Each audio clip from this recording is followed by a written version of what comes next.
So we will assume that after all these thousands of years, man still must walk the strange, star-spangled road of the zodiac. He does not walk it in the sky, but as he walks it through a series of qualitative experiences in himself. So we will begin now with the sign of Aries, the ram. We've already indicated the religious significance and the great institutions of the mysteries that were created around these signs, so we will not consider them at the moment. Now, when we do think religiously of the ram, however, we think of the Lamb of God, we think of the scapegoat of Israel, we think of the offering of the ram of Ammon. We have many various meanings. The seven-horned ram of Revelation stands out, and the ancient ram's horn, which blew the covenant, we also remember, and the ram's horn trumpet of Heimdall, which called to the last great war in the Nordic mysteries. This ram's horn cup, in which the Eucharist of the ancient Gothic rites was celebrated. All these tell us interesting things and remind us of the universality of symbolism. Actually, the great key, it seems to me, of Aries from the standpoint of the moral virtues of man is courage. Courage, which belonged to the planet Mars in the previous cycle, belongs also to Aries, which is the essential dignity of Mars. It is where Mars is peculiarly enthroned. So courage is the beginning of the journey. Without courage, nothing can be achieved. Ulysses has to start forth in courage. Hercules had to have courage. The seeker after truth must have courage. Now, what is the root of courage in man? What gives man courage? Hope, imagination, dreams, convictions, or perhaps even more than these things, the great path of his people, the way of the good and the brave who have gone before. Courage is steeped in tradition. Courage comes from the authority of sacred writings. Courage comes from the inspired words of divine teachers. But man must have courage, the courage to do, to dare, to go on. So out of courage he must build and fashion his first instrument. And yet with courage he has other problems, because Aries also signifies combativeness. And here combativeness must be eliminated, because combativeness will lead to war, will lead to stress, will lead to ultimate perpetuation of the sowing of the dragon's teeth. So man must have courage without aggression. He must have strength without ambition. He must have dedication without despotism. He must have the ability to rise above obstacle without the inevitable tendency to enslave or destroy the rights of others. So the delicate test of courage rests with him. How to be strong yet kind. How to be brave yet simple. How to be great yet humble. All these mysteries play out in the conduct of human life, in which we must gradually identify this mysterious symbol of the competitive and combative animal with the Lamb of God, the symbol of purity and of truth. Thus, the animal of fire, the animal of war, the ram, also becomes the symbol of the Prince of Peace. And this is our victory, which has to be achieved within our own consciousness and experience.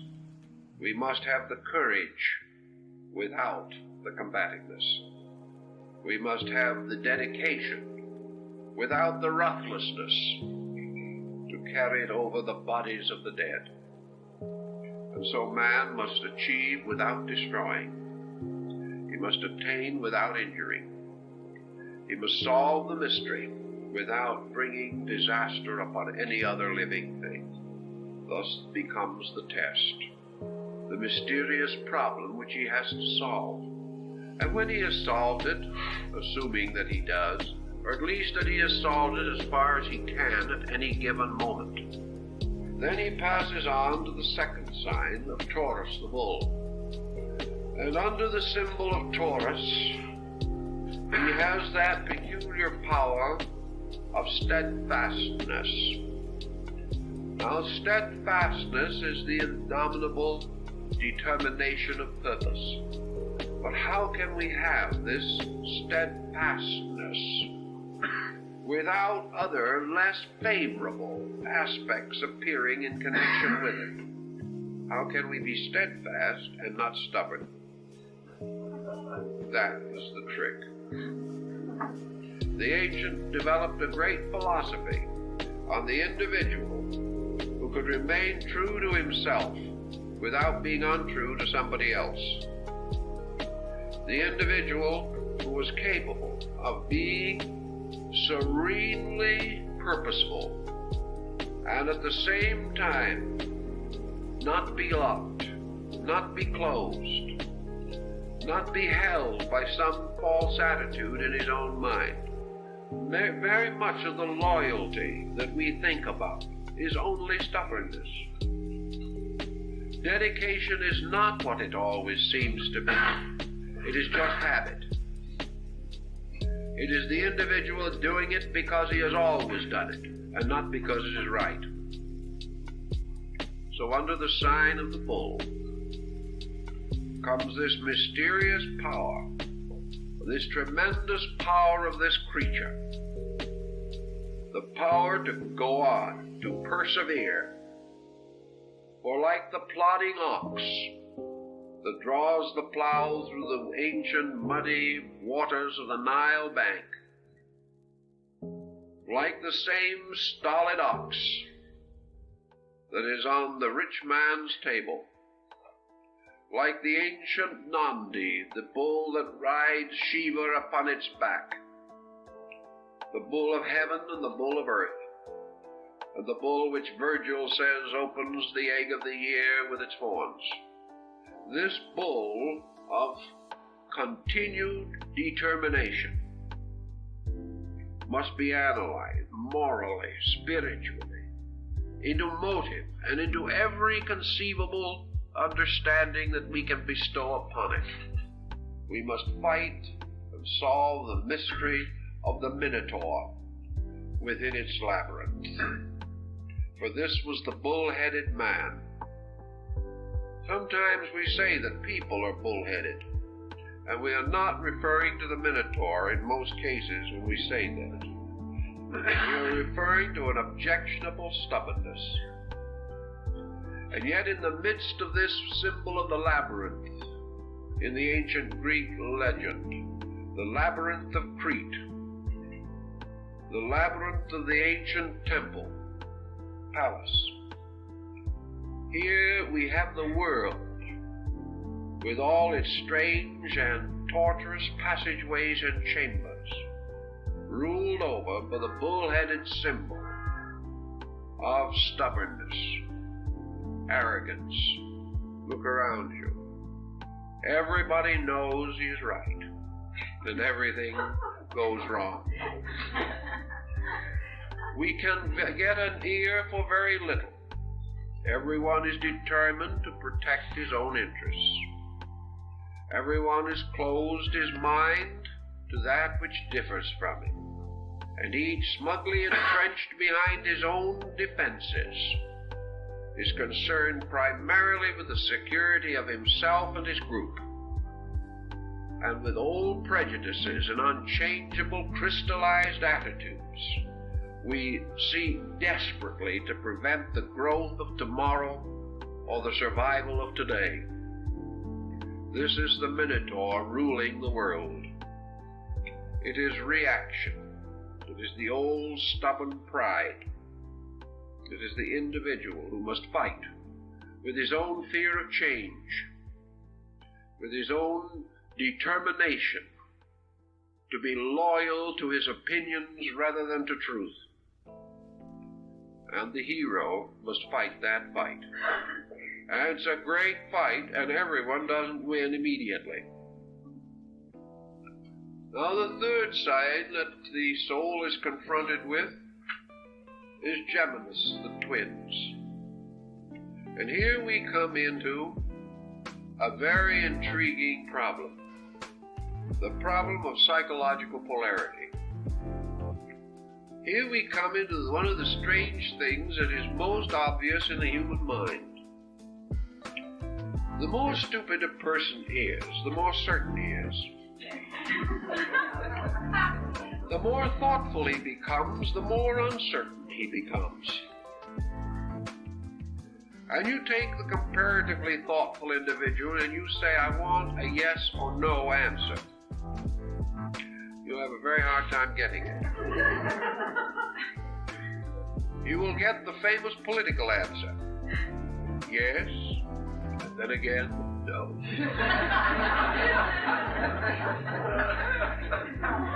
The individual will say, it would seem this way, but perhaps it is the other way. Why? Because we pass through a period in which, as someone said, we become broad-minded but a little flat-headed at the same time. We mistake uncertainty for generosity. We like to think we're liberal, but the fact is we do not have the answer. And because thoughtfulness gives caution, we have lost directive in a great many instances. So everything in life is polarized. And we have the various Aristotelian techniques of either and or.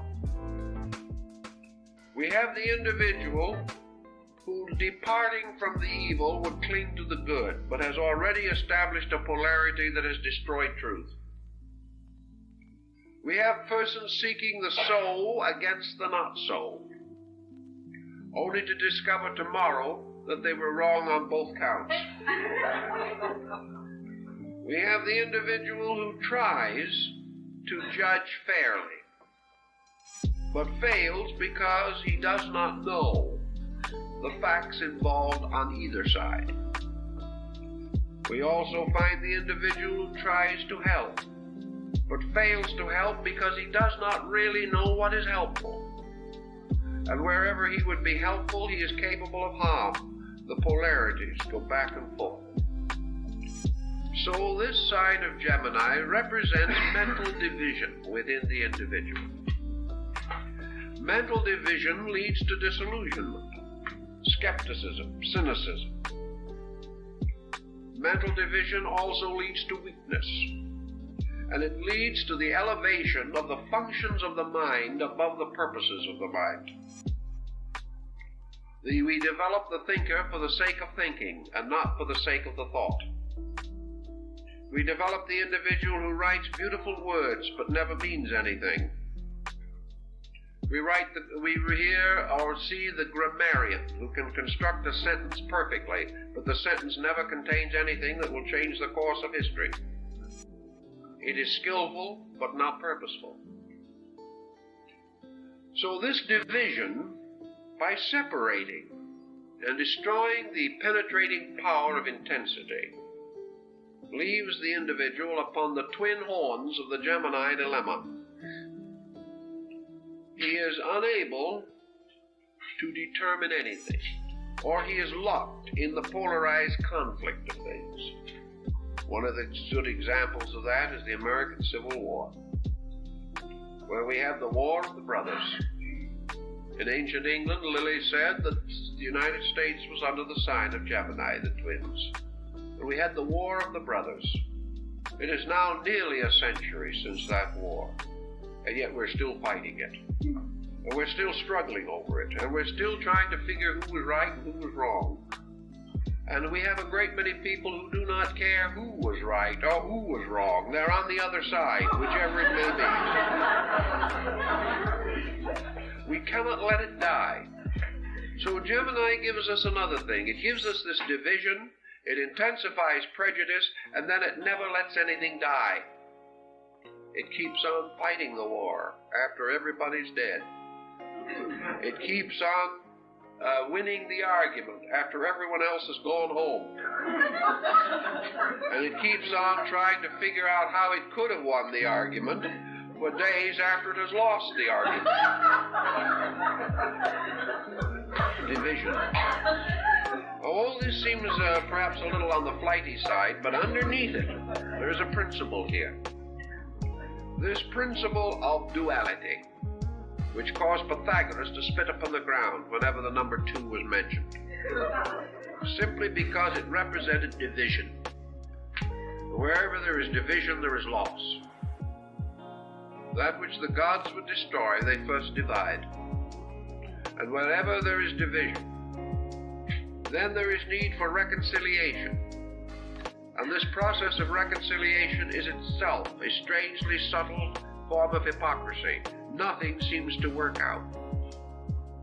Because actually, we are dealing with things substantially indivisible. Their unity must be acknowledged, not achieved by human defense. It is there to begin with. And we cannot defend it, we must discover it. There's a very peculiar problem, which we have to go on to very carefully. Then we pass to the next type, where we gain the mysterious heritage of the moon. And the moon gives us the strange inheritance of moods. The moon gives us light and darkness. It gives us this strange inconstancy within ourselves. It caused Paul to cry out in his agony, "When I would do good, evil is ever nigh unto me." It causes the individual this strange weakness in his own nature, making him a servant of tides, making him moved upon surfaces which he cannot control, like a ship in a storm. And this strange moodiness of man, the mood of greatness and the mood of failure, the inability of the individual to depend upon himself, the inability of the individual to rise above the pressures of his own passing moods. So the hero must master his own moods. He must master the inconstancies by which one day he is for and another day he is against. He must pass beyond those moods which weaken him in time of need. Moods which mean that his total resource is not available to him at any time. So the moon tells us that everything ebbs and flows, that everything seems to have beginning and end, and that everything is upon the sea of life, subject to generation and degeneration, life and death, birth and decay, these things moving in strange cycles. And in man, these cycles infinitely repeating themselves, so that with every phase of the moon, man hopes or fears by pressures which he cannot understand. Thus man, fighting the moon, fighting this struggle within himself, is fighting the inconstancy of himself, fighting the insecurity in which he cannot depend upon his own nature to stand behind him. He must bring his own nature into line. He must conquer the shifting rays of the moon's phases. He must gain the ability to keep his light even when the moon becomes dark. So the moon has always been the symbol of the lesser light. It has been the symbol of man's hope, dream, faith, one moment strong and another weak, increasing, waxing, waning, and here man seeking constancy, seeking mastery over the excess of his moods, so that he shall do no thing too much nor too little, watching himself against the pressure which forces his idealism into vanity, forces his dedication into fanaticism, forces his determination to serve into hypocrisy simply by pressure, because pressure can cause an individual to say the end justifies the means. The moment he has done so, the madness of the moon is upon him. Now after this situation, he meets the next struggle, in which he must overcome the lion, and perhaps clothe himself in its skin. Yet in the ancient legends, he must slay the lion without a weapon. He must slay it with his bare hands, and he does so by breaking its jaw. This is the story of Hercules, and also the story of Samson. Now the lion is the home of the sun. It is the sign of energy. And to overcome or conquer the lion and clothe oneself in its skin is to overcome pride, overcome power, overcome force in its every aspect. For there is scarcely a moment in our days when we are not tempted to do something a little more strenuously than the ethics will permit. We have the feeling that with a little more force we can accomplish our end. We can overwhelm our adversary. We can sell that merchandise which he does not want. We can force. We can use energy, not for our own advantage, but for the disadvantage of someone else. And the moment energy transcends its natural usefulness, it becomes like gunpowder. Gunpowder may help to blast a dead stump out of a farmer's field, but it has also laid the world waste with war. Atomic energy may give us new sources of light and power and warmth, motion, but it can also wreck us. So that power within the individual, if harnessed to conscience, if bound to consciousness, as in the ancient fable of the young maiden binding the lion's jaws with her handkerchief, an ancient figure found sometimes on tarot cards. If gentleness can hold the power of the lion and the unicorn, we then understand something that is very important to us, namely that nothing that is good shall ever be attained by force. The moment you use force, the force becomes evil. Yet it is life without force, energy without pressure, action without aggression. These are the secrets that the ancients tried to tell us must be conquered and mastered and understood by the soul as it walks along the yellow road, offering itself as a gift to heaven. And we go on to the sign of the Virgin. And here we come to one of the most ancient symbols in the old zodiac system. And we find it curiously associated with one great keyword out of antiquity. The conquest of the mystery of the Virgin, the capture of the girdle of the Amazon, has to do with the mystery of service. The crest of the Prince of Wales in England is taken from the ancient Germany, Din, I serve. These were the last words of Kundry as she fell dead at the foot of the Grail. I serve. Service becomes one of the great problems of the labor. And to achieve service, one must understand the mystery of the world virgin. For service is actually bringing forth into life. That is the meaning of service. When we serve, we bring something forth into life.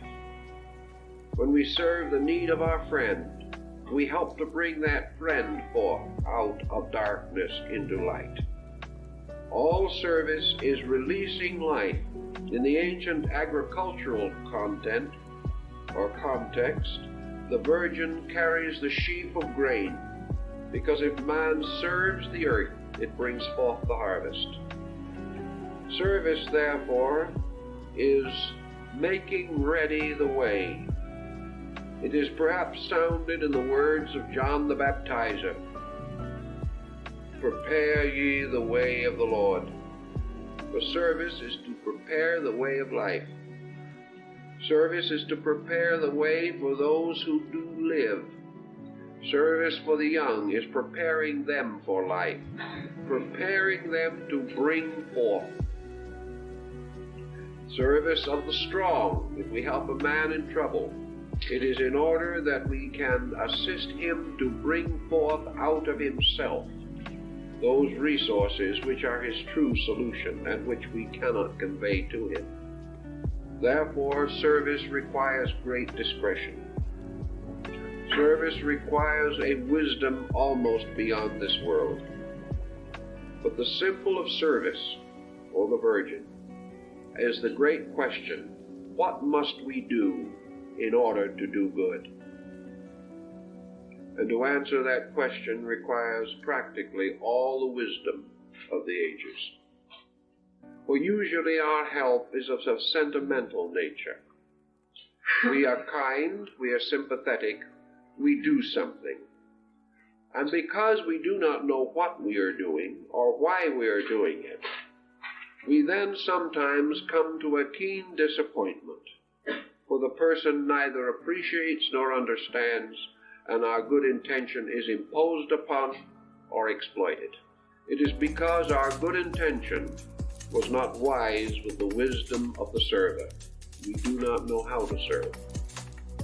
So to struggle with the problem of how to help another, but at the same time not hurt him, for that is the rule, we must never hurt, reminds us again that the only way that we can serve another person truly, perhaps, is to help him to do those things which are nearest to his own soul. Try to find out what his need is and then help him do what he wants to do, rather than what we want him to do. Otherwise, our service goes immediately into dogma and into despotism. But the problem of service, of sharing without hurting, of giving without impoverishing, those are the secrets, the mystery of the maiden with the sheaf of grain. And the next time we stop in the great zodiacal circle, we stand in the presence of the balance of Libra, the pair of scales tipped strangely and held by a strong angel with a blazing sword. And here man seeks the problem of equilibrium. For justice is always balance. Justice arises from fairness. Fairness arises not from a man's ability to see the two sides of a situation, because there are usually more than two sides. Justice consists in recognizing the law as it applies to all sides. Thus Pythagoras pointed out that virtue is not upon one end of the pan, one pan of the balance, and vice upon the other, and we do not weigh the living and the dead. Vice is at both ends, and balance or truth is in the center. And it is only the scale that balances that is true, and the only true part of the scale is the balance in the center. So man, searching always for survival, for truth, seeks equilibrium within his own consciousness, realizing that the moment he polarizes or unbalances, he will be unlawful. So to bring all extremes to moderation gives him justice, for justice is moderation. Justice is in no thing excess or privation. Justice is in all things truth, victorious over all error. Thus there may be 50 errors about a matter, but only one truth. And justice is to discover that truth. Man, surrounded by many factors in living, must seek always the balance, must seek always the truth that underlies all these different contending, dissenting parts. He can never know them all. He can never understand them all. He can never recognize them all. Therefore, he remains true only to the balance, keeping the equilibrium, and in all matters clinging to the law. For the law is his hope and his salvation. So by library he is taught that in all matters he must, first of all, be true to principle. And if he is true to principle, all other things will balance out. And he passes from there to the ancient sign of the scorpion, sometimes represented as a serpent and again as an eagle, the only sign which has 3 distinct glyphs of its own. Now they said in ancient times that the scorpion was the symbol of death. But in the old mysteries, the sign of the scorpion and the sign of Scorpio, the night house of Mars, the nocturnal entrance to the underworld, was always guarded by the god Hippocrates, not Hippocrates, Hippocrates, the god of silence. And he was always represented standing or seated at the front of the temple in this position, with one finger on his lips. He was the god of silence. So the sign of Scorpio in the old mystery rituals taught us the secret of silence, the most valuable noise that there is. Silence is a strange, deep darkness. But silence, while it may seem to be the mother of mysteries, is exactly and actually the firstborn of truth. For in silence and silence alone, all mysteries are solved. All soundings end in silence, and from silence came all sound.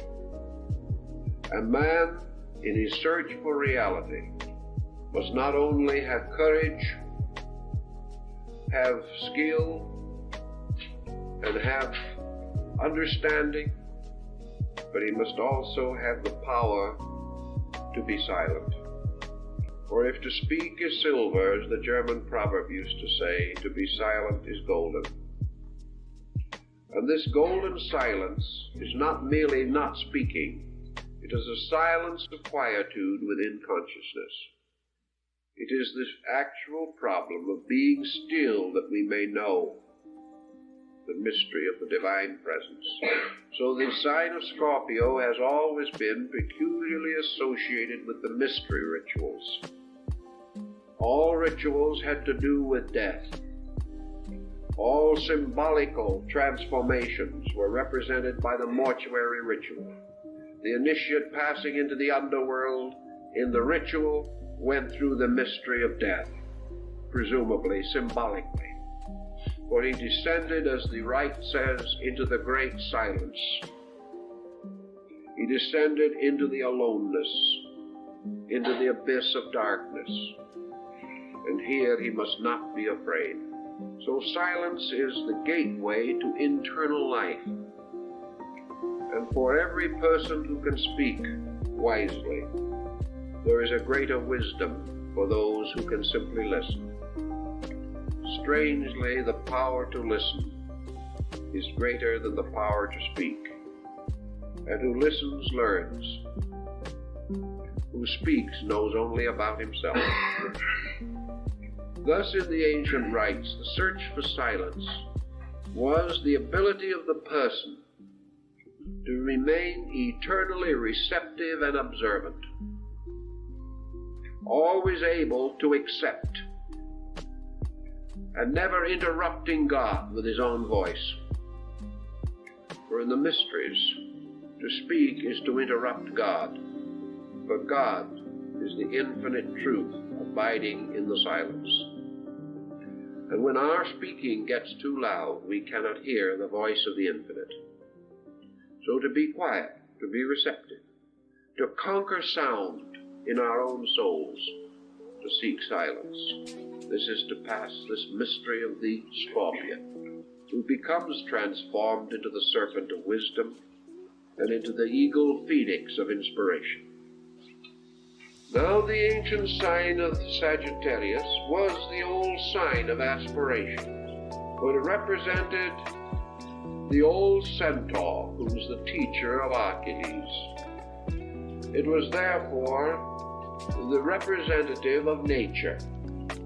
It was representative of the universe. The centaur is the universe as man's instructor. Therefore, out of the many levels and powers of natural process come the instructions which are to serve man, and the great instructions are religion, philosophy, and science. And the centaur represents these, because he is born out of the threefold mystery of the universe, part human, part animal, and aiming his shaft at the stars. So in this particular mystery, in the search of the soul for reality, the centaur represents instruction. Now instruction is a strange word. What shall a man learn? How shall he learn? How shall he know when he has learned? The ability to receive instruction, said Socrates, is first of all the ability to accept reproof. The individual is hypersensitive to any criticism of his own thinking, who is unable to change his own attitudes, who considers it more important to remain the same than to accept guidance, has not learned the mystery of instruction. For instruction, as Emerson points out, is the inevitable consequence of the enlightened human being's contact with nature, whether it be human nature or universal nature. From every other human being we can learn something, for this human being may be only of our own kind, the animal body of the centaur. But yet there is not a person who lives that does not know something that we ought to know. In the same way, we can learn from every branch of knowledge, not only its immediate instruction, but its great message, the message about universals. And we can see that all knowledge flows from the great fountains of universal consciousness, and that sky and earth and air are forever teaching, that the sunrise and the sunset are our instructors, and that everything that happens has a message. Adversity, sorrow, problem, responsibility. These are the teachings of the centaur. For the centaur is life and nature, teaching us to become heroes. And some will reject the teacher because the body is that of a horse. Others will say that the teacher itself is only an imperfect creature rising out of its own darkness. But nature is that. Nature is a god with the body of a horse. And nature is the teacher. And it is teaching us both human ways and divine ways. It is teaching us both the mysteries of our animal existence and of our universal state. To be receptive and to recognize instruction, and to see the universal teacher in the simplest of our friends, or perhaps in our own children, is to be able to know instruction. And beyond the sign of instruction lies the ancient symbol of Capricornus, the sea goat, dedicated to the two cities of Babylon and Nineveh, one upon the top of a mountain and the other by the shores of the sea. Part fish, part goat, and the infinite symbol of man's eternal prudence. For in all things, man must be prudent. He must be forever mindful of the dangers of excess, and he must realize that even a virtue overworked becomes a vice. He must search for temperance, which makes prudence natural and reasonable. The prudent individual is the one who neither overestimates nor underestimates, thinking that neither that he is stronger than nor weaker than himself. So prudence has about it self-analysis. And the sea-goat tells us the story of man's prudence, guarding the higher and lower parts of himself, derived partly from the sign of the mountain and partly from the sign of the valley. The sea-goat becomes the symbol of extremes, which must be bound by prudence. Man must not ascend too high, nor must he fall too low. For when someone asked Aesop what was the work of the gods, he said, the labor of the gods is that they are forever raising up the humble and are forever casting down the great. And this is the problem of prudence. Man must never rise too high. Man must never fall too low. And whatever direction he seems to extend, he must forever search again to control the consequences of excess, coming back to prudence. Prudence which causes him to grow no more rapidly than he can. One of the commonest problems of imprudence in growth is the person who, overestimating his own attainments, rushes forward and takes upon himself responsibilities and duties too much for his knowledge, and then finds reverse or tragedy. Never overestimate yourself. Never underestimate your adversary. Never overestimate what you know or underestimate what you do not know, but remaining fair and honorable and prudent in all things, use what you know and improve yourself in what you do not know, and you will find a great security, a great integrity, which will enable you to live with yourself without doubt. For if you are reasonable and prudent, you have faith in the judgment of yourself. You know that you are careful, that you are thoughtful, that you are rational in your procedures. Now the 11th sign is a water-bearer, carrying upon his shoulders the canoptic jar from which pours a strange stream of electrical energy. And the symbol that this carries to the truth seeker in his effort to grow is the eternal recognition that it is the desire of the truth seeker to build better worlds and better ways for others. Therefore, this sign is curiously connected with aspiration. An aspiration is a strange quicksand. Again, man must fight the Aries of illusion, for wherever there is a virtue, there is an illusion twisted around it. And as Eliphas Levi, the great French transcendentalist, said, in the beautiful pastures of the astral light, every blossom has a poisoned serpent twisted around the stem. And when you pick the flower, you are bitten by the serpent. Now, aspiration is like that. We all desire to build a better world. We desire to create this golden age we look for.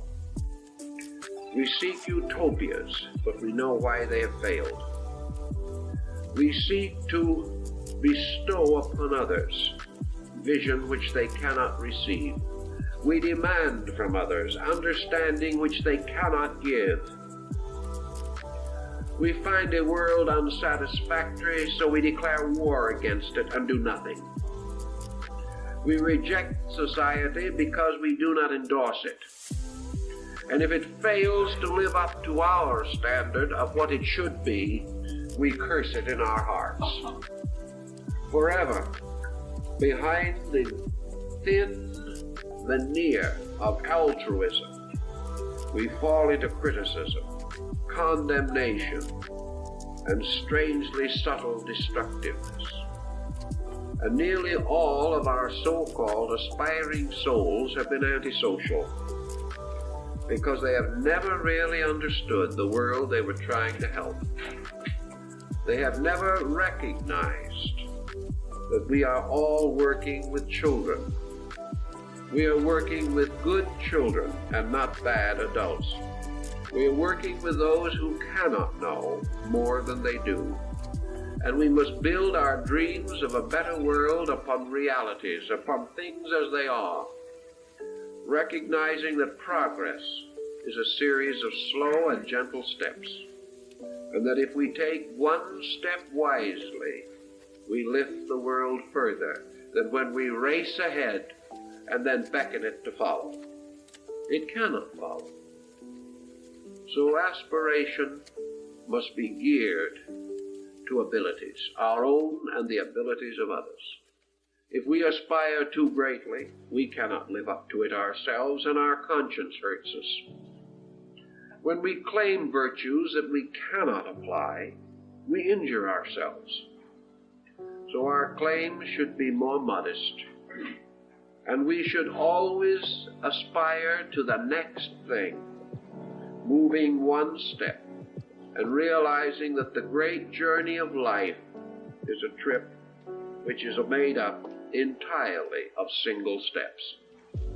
When we so understand, we are then able to bear all things with that virtue which comes under the mystery of the fishes. For in ancient times, the fish was sometimes called the symbol of the poet. And the poet, of course, is always the one who buries an empire. He is the one who writes the funeral odes to the glories of all other things.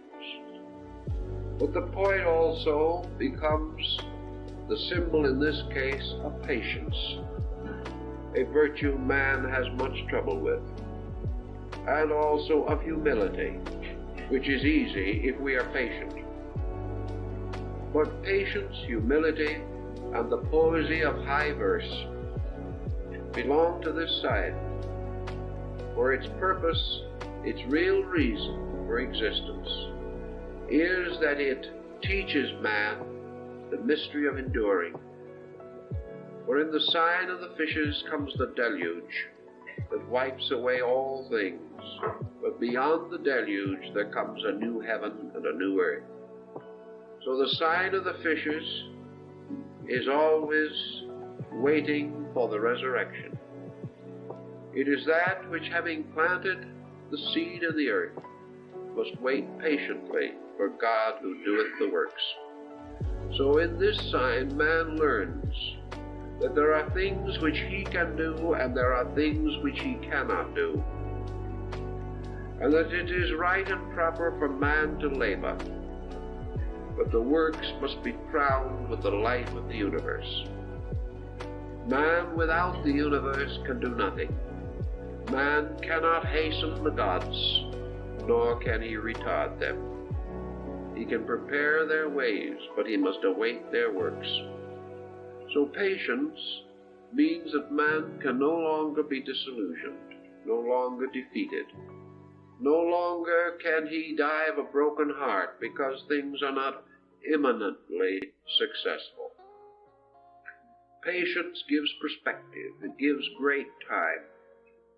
It is the hope of the long-visioned. It is the only answer to the great things that must be done.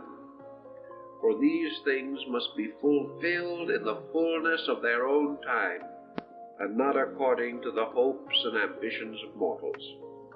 So patience and humility complete the signs where the road began with courage, and all courage ends in patience, and all strength must end in humility. And then the great cycle begins again, for humility reveals the courage and gives birth again to the beginning of things.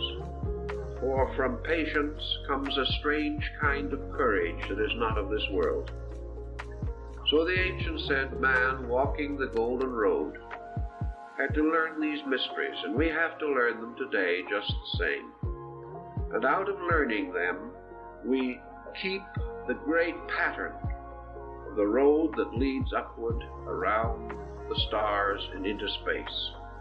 And this road is going to continue to lead. And men may conquer space, they may go out and travel to other planets and other stars, but they can never get beyond the mysterious, invisible road for which the stars stand. For all conquest must fail, all discovery must come to naught, unless conquest is the conquest of self, and discovery is the discovery of that which is locked within the innermost and the furthermost of existence. Thus the astronomy and the philosophy and the religion of these peoples formed one pattern. And I think there is sufficient utility in that pattern to make it worth our remembering. And also there is something quaintly delightful in these mythological burdens and the intricate chess games of emotions and attitudes to which they bear witness. Our ancient friends were very astute in their understanding of human psychology. We can profit by the fable if we can apply it to ourselves. And by so doing, we will understand man's journey around the great mystery of the golden road that leads back home. And I think that that more or less summarizes the concept of the ancient astrotheological philosophy. And we thank you very much.